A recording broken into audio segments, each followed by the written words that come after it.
Social media पर जैन समाज के सबसे लोकप्रिय चैनल न्यूज चैनल महालक्ष्मी की ओर से सुबह सुबह तो आदर्श का दिन 8 बजे 7 जैन करते हैं बड़ी बड़ी खुशी बात, कहते हैं जैन समाज का दबदबा। देख रहे हो हेडिंग आप, ये भास्कर में छपा परसों के अंदर। और गजब की बात कर दिया, पहली बार कुछ 1-1.5 दशक के अंदर इतनी बड़ी खुशखबरी जैन समाज को मिली है कि अल्पसंख्यकों में भी अल्पसंख्यक ने आज एक रिकॉर्ड बना दिया है। पर ध्यान रहे, इसकी शुरुआत तो हो गई है, लेकिन हम सबको इसमें सहयोग पूरा करना होगा, विशेषकर मध्य प्रदेश वासियों को।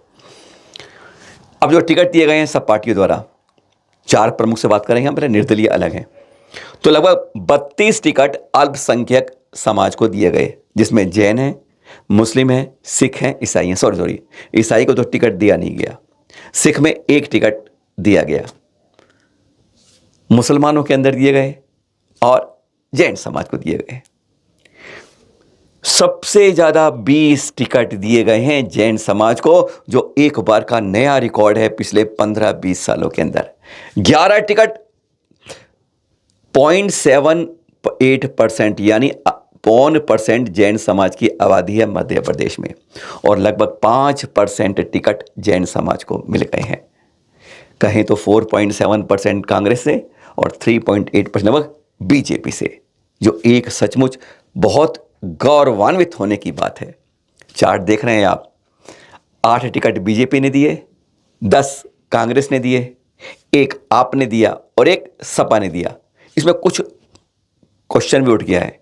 सागर में बीजेपी, कांग्रेस और आप तीनों ने टिकट जैन को दे दिया है।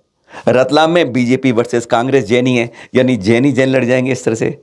पर हमें यह ध्यान रखना है कि जहां जहां पर जैन उम्मीदवार है वहां पर अपना भी दबदबा दिखाना है।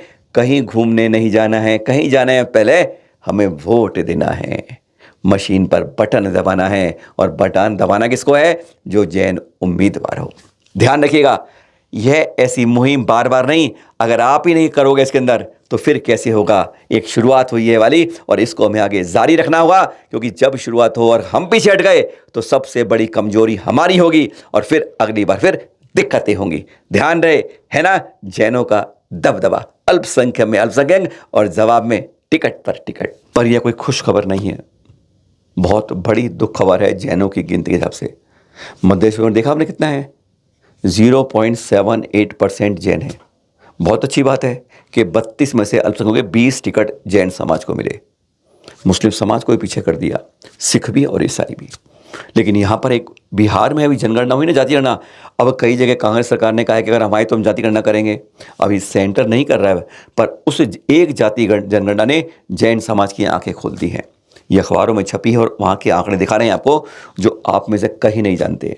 2011 की जब जनगणना हुई थी, जो पिछली जनगणना यही हुई थी, उसमें जैनों की संख्या बिहार के अंदर लगभग 18,000 से ज़्यादा थी। हम दावा करते हैं हम 3 करोड़ से 4 करोड़ हैं, इतने और बढ़ते जा रहे हैं। लेकिन हकीकत ने आज जमीन के अंदर पैरों को सरका दी है जैन समाज की से, कि 18,000 की गिनती जो 2011 में कही गई थी, जिसमें कहते थे हम कि हमारे जैनों के कई और नाम दूसरी जगह पहुंच गए हैं, लेकिन अब यह संख्या मात्र 12,000 के लगभग रह गई है। ग्राफ कहता है कि यहाँ पर तीनों की जो अल्पसंख्यक समाज है, उन तीनों की गिरावट हुई है, और जैन समाज का 1/3 वर्ग इसमें नीचे आ गया है।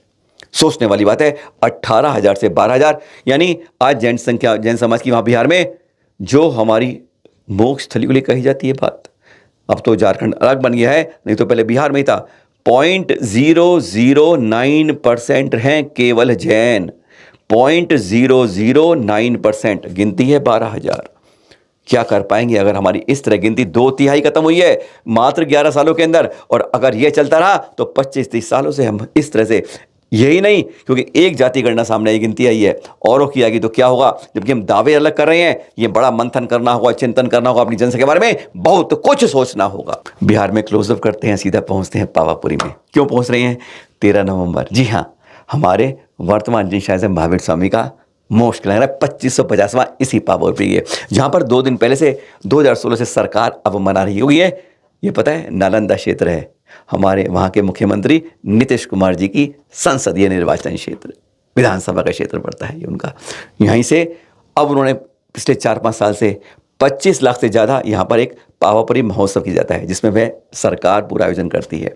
यही नहीं, 2 दिन पहले इस बार भी आयोजन होगा, पर यहाँ पर अफसोस ये होता है कि जैन यहाँ पर पहुँचता ही नहीं। 1000-1500 मैक्सिमम पूरे 44 लाख 45 लाख जो कहते हैं, ये सरकारी गिनती से, अपने हम 2 करोड़ बोलते हैं, उसमें से इतने ही पहुँचते हैं। सिर्फ सोचने वाली बात है कि जब ये महोत्सव होता है जब यहाँ पर, तो इसमें जैन समाज का कोई, पर हाँ उसकी बात तो पहले करते हैं। पर इसी तरीके से जो जैन दिल्ली वहाँ नहीं पहुँच पाए, हम तो कहते हैं दिल्ली एनसीआर वाले नहीं पहुँच पाते, बाई चांस किसी कारण से जाना वहीं चाहिए। नहीं तो ऋषभ विहार में 10 नवंबर से शुरुआत हो रही है पावापुरी की, जिसमें चारों कल्याणक भी होंगे। दिव्य ध्वनि कैसे खिड़ती है, समोशन कहते हैं, आचार्य श्री सुनील सागर जी के परम सानिध्य पूरे संघ में।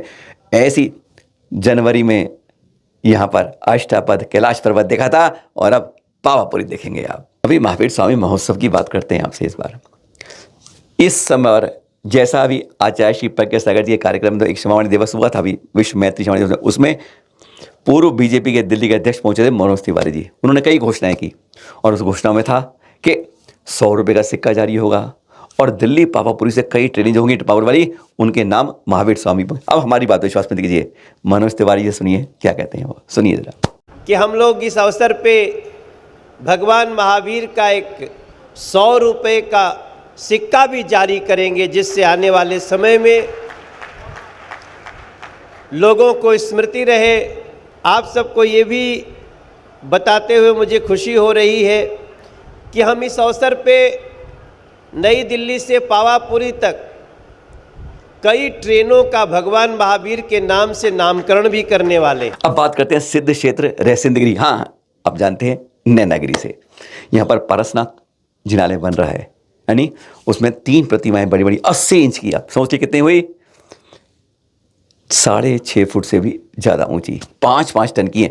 2 प्रतिमाएं अभी विराजमान हुई। जिस दिन हमारे तीर्थंकर शीतलनाथ जी की मोक्ष कल्याणक था, उस दिन के अंदर अष्टमी कह सकते हैं, उस दिन यहाँ पर स्थापना हुई 23वें तीर्थंकर पारस प्रभु की और 24वें तीर्थंकर महावीर स्वामी की। वैसे जयपुर में 22वें तीर्थंकर नेमिनाथ की प्रतिमा तैयार है, वह भी आनी है यहाँ पर। विशाल रूप से जिनालय के अंदर यह अभिभूत करेंगी 22वें 23वें 24वें तीर्थंकर की यह प्रतिमाएं तैयारी हो रही है, आइएगा जरूर। और अब कुछ दृश्य दिखाते हैं आपको। पहले ताज नगरी थी, आगे जैन नगरी बन जाएगी आगरा से, जहाँ पर मुनि पंगा श्री सुधा सागर जी का चतुर्मास। यहाँ पर महिला मंडलों ने एक कार्यक्रम आयोजित किया। अरे महिलाओं ने ऐसे गजब कार्यक्रम किए कि देख के जब सड़कों पर महिला मंडल निकले तो देखने वाले भी दांतों तले उंगली दबा गए थे। ऐसे दर्शन कर कर हर कोई जैसे उनके मन को भी आनंदित कर गए थे, जब उन्होंने बताया कि हम क्या करते हैं और कैसे हम जब सड़क पे आते हैं तो क्या क्या नहीं दिखा पाते हैं। और हाँ, इसी आगरा महिला मंडल में एक झांकी गिरनार के ऊपर थी। बहुत गजब की बात है। हमेशा ध्यान रखिए, अगर तीर्थों में जाना है इस बार हमें बार बार, और गिरनार को सबसे पहले रखना है और हर जगह पहचाननी है।